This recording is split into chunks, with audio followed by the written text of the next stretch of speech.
যারা 5ই আগস্ট আগে যুবলীগ করেছে, আওয়ামী লীগ করেছে, তারা এখন নতুন করে বিএনপির নাম ভাঙিয়ে এলাকায় চাঁদাবাজি করবে। এইটা আমরা বরদাস্ত করবো না। বিএনপিতে কোনো চাঁদাবাজি কোনো যোগাযোগ নাই।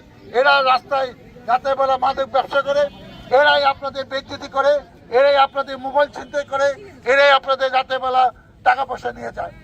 আমি এই 4-5 জনকে চিহ্নিত করেছি। আরো যারা আছে আমার কাছে নাম দেন। আমার নাম্বার 01722222208। এইটা আমার বিকাশ নাম্বার, এটা আমার মোবাইল নাম্বার, আমাকে হোয়াটসঅ্যাপ নাম্বার। আমাকে আপনি এটা নাম্বার পাঠিয়ে দেন যে কারা এইসব কাজ করে। একে ধরেছি, এরা যাতে 3 মাস 4 মাস 6 মাসের জামিন না পায়, এটা আমি সেইটা দেখবো ইনশাল্লাহ। প্রশাসন কিভাবে, পুলিশ কিভাবে কাজ করে। আর যারা আছে এদেরকে খুঁজে বাই করেন, এদের এলাকায় ধরলে এটা ধরে পুলিশের হাতে দিয়ে দেবেন। আপনি আজকে যেরকম ধৈর্য আটক রাখছেন, আমি আসছি, আবার আমাকে ফোন দিবেন, ধৈর্য আটক করেন, আমি এসে নিয়ে যাব পুলিশের সহায়তা। আমি এটা শান্তি নরসিংপুর, শান্তি মানিকগঞ্জপাড়া দেখতে চাই।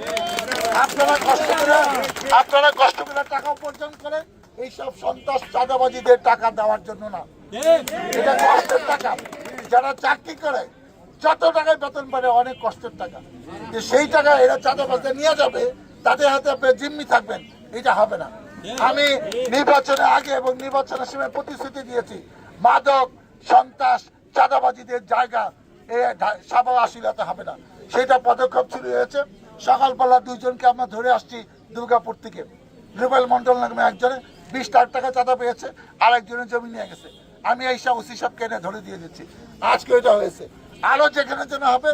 পুলিশ কি করে সেটা পরে আমাকে জানান, আমি সাথে এইসব পুলিশের হাতে দিয়ে দিব। এই ব্যাপারে কোনো ছাড় নাই, কারণ ঈদের আগে এইসব আইন শৃঙ্খলা অবনীত হবে, রাস্তাঘাটে ছিনতাই হবে। আপনারা একটু চোখ কান খুলে চলেন। আমি 100 দিনের কর্মসূচি দিয়েছি, এর আগেই এই চাঁদাবাজ সন্ত্রাস নির্মূল করতে পারবো। আমি আপনাদের দোয়া চাই, সহযোগিতা চাই। আপনারা আমার পাশে থাকবেন, এটি আমার প্রত্যাশা। আল্লাহ হাফেজ। বাংলাদেশ জিন্দাবাদ।